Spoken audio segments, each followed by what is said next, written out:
কথাখিনি আমি এমএ পাছ কৰাৰ পিছৰ তেতিয়া আমি দিল্লীলৈ যাবলৈ ওলাইছিলো। উদ্দেশ্য আছিল চাকৰি বাকৰি কিবা এটা কৰি ইউপিএসসি জাতীয় কিবা এটা কোচিং কৰা। দিল্লীলৈ যোৱাৰ দিনা ঘৰতে দেউতাই টকা কেইটামান হাতত গুজি দি মাৰ সন্মুখতে আমাক কৈছিল, দিল্লীত বৰ গৰম, দিল্লী পায়ে টকা কেইটা বিয়েৰ খাই শেষ কৰি নিদিবি। খোলাখুলিকৈ কৈছো।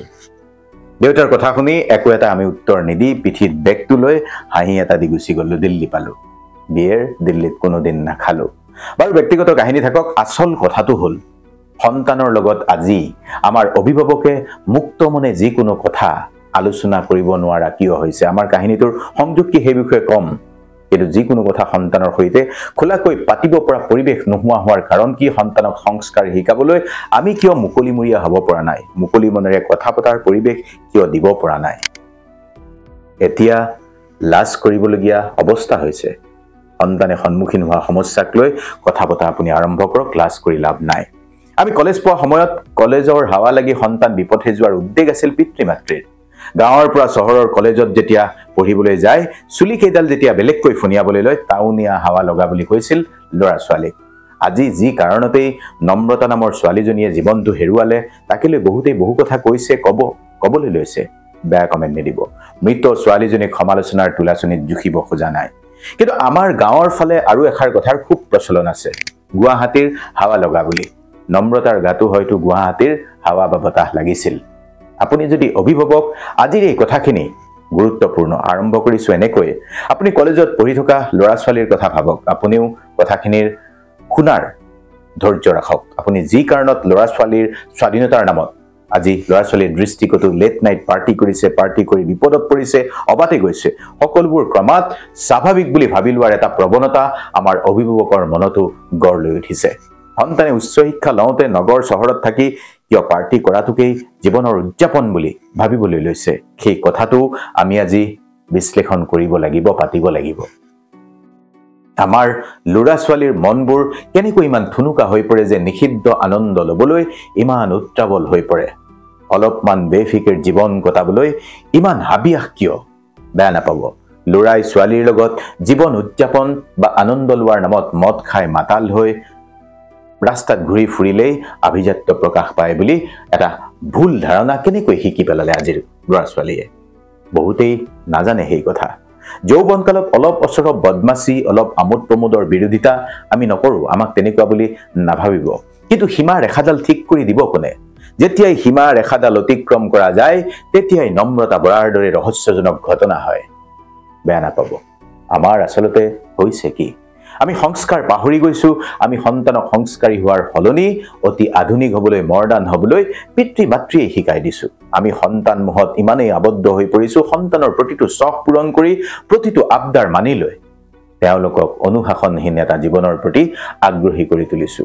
সকলোৱে নহয়, এই কথাখিনি কোৱাৰ অৰ্থ এইটো নহয় যে আমি আমাৰ ব্যক্তিগত জীৱনত কোনোদিনেই একো বেয়া কামেই কৰি পোৱা নাই, মুখত চিগাৰেট এটা লৈ পোৱা নাই, কোনোদিন ফূৰ্তি পানী চৈ পোৱা নাই, তেনেকুৱা কথা নহয়। কিন্তু প্ৰত্যেক মানুহৰ জীৱনত থকাৰ দৰে সকলোৰে জীৱনত আমাৰো এটা বাউণ্ডেৰী আছে, এডাল সীমা ৰেখা আছে।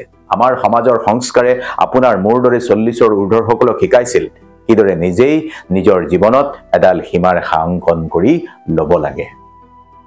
আজি যিসকল অভিভাৱকে উদ্বেগেৰে কথা কাণ্ডবোৰৰ খবৰ লৈ আছে, নিজৰ সন্তানক লৈ উদ্বেগ প্ৰকাশ কৰিছে, সকলোকে কৈছো, আপোনালোকৰ সন্তান যদি সৰু হৈ আছে, সংস্কাৰ শিকাব লাগিব। ঘৰখনত, স্কুলত, সমাজত কিদৰে এটা সীমা ৰেখাৰ ভিতৰত জীৱন উপভোগ কৰিব লাগে বা পাৰি, জীৱন উদযাপন কৰিব পাৰি, তাকো শিকাব লাগিব। আমি সন্তানক শিকাব পৰা গীতাত থকা সংস্কাৰবোধ শিকাব লাগিব। অধিক আনন্দতো আমি যে হৰ্ষোল্লাস কৰিব নালাগে, অতি গভীৰ দুখতো আমি ভাঙি পৰিব নালাগে। আচলতে কি জানে, আমি শিকাবলগীয়া কথাবোৰ শিকাব খুজিলে শ্ৰীমদ ভগৱত গীতাৰ কেইটামান শ্লোকেই যথেষ্ট। আমাৰ প্ৰেছ চেনেলত তেনে কথা বহু কৈছো, সেইবোৰ এতিয়া নকওঁ। এতিয়া মূল কথালৈ আহিছো।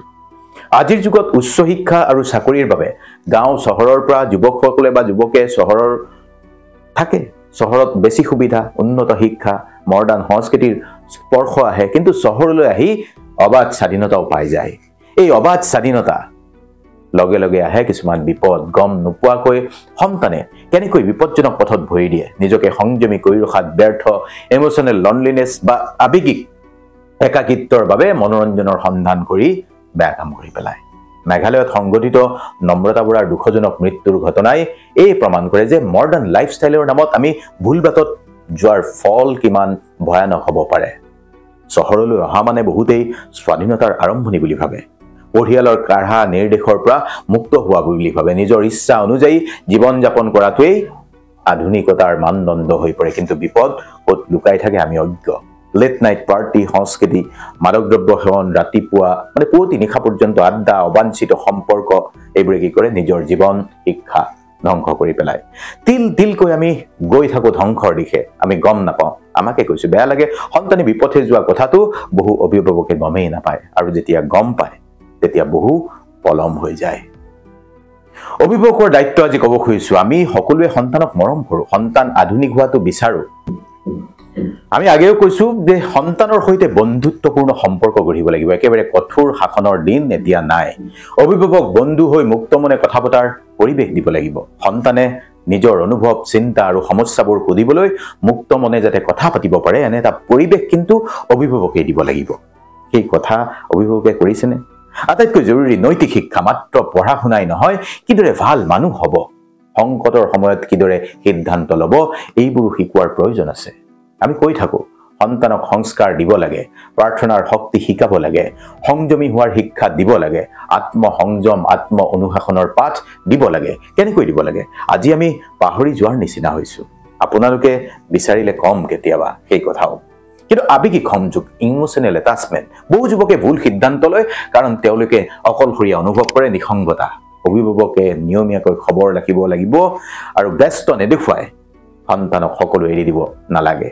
কেতিয়া কেনেকৈ আজিৰ ব্যৱস্থাত এখন ধুমুহাৰ সৈতে সন্তানে নিজে যুঁজি থাকে, সেই সময়ত কিন্তু পিতৃ মাতৃয়ে যদি এষাৰ মাত দিয়ে, সন্তানে তেনে পথত ভৰি নিদিয়াকৈ থাকিব পাৰিব। সন্তানৰ সৈতে এটা ইমোচনেল এটাচমেণ্ট, আৱেগিকভাৱে সংযোগ আপোনাৰ থাকিবই লাগিব। প্ৰযুক্তি ব্যৱহাৰ কৰক, ভিডিঅ' কল, মেছেজ, সামাজিক মাধ্যম ইত্যাদিৰ জৰিয়তে সন্তানে ক'ত কেনেকৈ কি কৰি আছে এটা টাইম ঠিক কৰি লওক। আধা ঘণ্টাৰ মূৰত, 1 ঘণ্টাৰ মূৰত সন্তানৰ সৈতে অভিভাৱকে যদি ভিডিঅ' কল কৰি খবৰ লয়, তেতিয়াও প্ৰতিটো কথা, প্ৰতিটো গতিবিধিত নজৰ ৰাখিব পাৰিব। নজৰ ৰখা মানে এনেকুৱা নহয় যে সন্তানক সন্দেহ কৰিছে।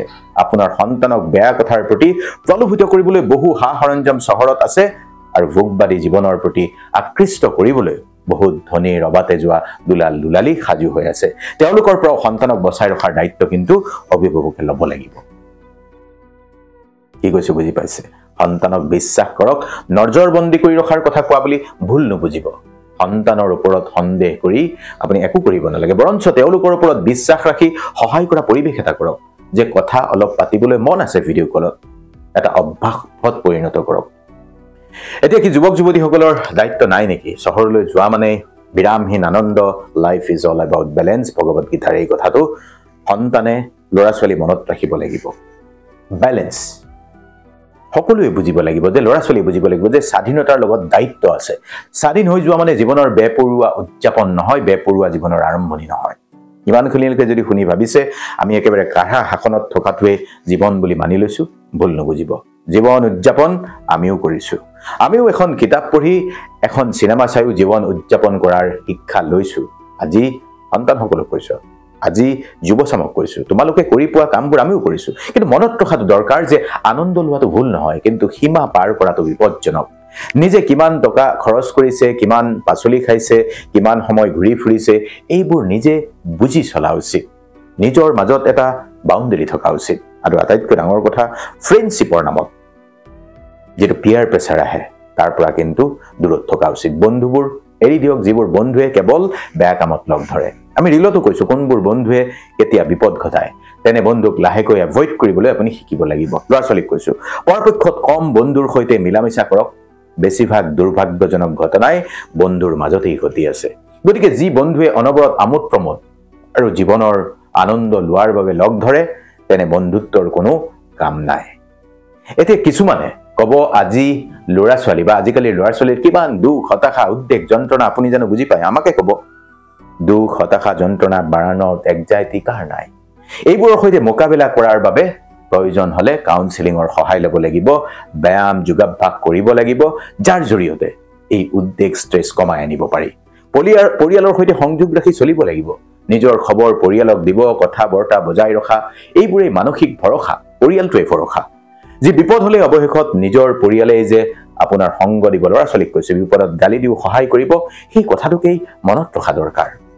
সাৱধানতা ল'ব লাগিব। নিশা অকলে নোযোৱা, কাৰ লগ ধৰিছে সেইটো জানি থকাটো, সন্দেহজনক পৰিস্থিতিৰ পৰা নিজে কিদৰে আঁতৰি আছে সেই কথাবোৰ নিজৰ মনত খেলাব লাগিব। আজি নম্ৰতা বৰাৰ মৃত্যুক মহানগৰীৰ এটা বিপদ, সৰু এটা ঘটনা বুলি, এটা দুৰ্ভাগ্যজনক ঘটনা বুলি ভাবি ল'লে নহ'ব। এই মৃত্যু আমাৰ সমাজক প্ৰশ্ন কৰি থৈ যোৱা এটা গুৰুত্বপূৰ্ণ ঘটনা। আমাৰ সন্তানক কেৱল গ্ৰেজুৱেট পোষ্ট গ্ৰেজুৱেট কৰিবলৈ শিকালেই হ'ব নেকি? ডিগ্ৰী ল'লেই ফ্ৰী লাইফষ্টাইলৰ নামত নৈতিকতা হেৰুৱাই দিব যে নালাগে, সেই কথাও আমি শিকাব লাগিব। যদি নৈতিকভাৱে সৎ হ'ব নোৱাৰো, আমি যদি সংস্কাৰৰ শিক্ষা নলওঁ, পৰিয়ালত পৰম্পৰাগতভাৱে যদি সংস্কাৰ গঢ়ি নুঠে, আমি সন্তানক লৈ সদায় দুখ পাবলগীয়া পৰিস্থিতি দ্ৰুত গতিত আহিব। মাক বাপেক আৰু সন্তানৰ মাজত আৱেগিক সংযোগ যে আজি শহৰীয়া জীৱনত অভাৱ হৈছে। আৱেগিক সংযোগ মানে কি বুজক। কিয় দৰকাৰ হৈছে এটা নৈশ জীৱনৰ? কিয় বেপৰুৱা হ'বলৈ লৈছে সন্তানে? মনৰ ভিতৰত কিয় সংস্কাৰ নাইকিয়া হৈ গৈছে? কথাবোৰ আৰম্ভণিৰে পৰাই নজৰ দিয়াৰ প্ৰয়োজন আছে। আজি আকৌ কৈছো, নগৰীয়া স্বাধীনতা উপভোগ কৰাটো দুখৰ কথা নহয়। সমনীয়াৰ সৈতে চিনেমা এখন চোৱাটো দুখৰ কথা নহয়। সমনীয়াৰ সৈতে কেতিয়াবা একেলগে ফুৰিব যাওক।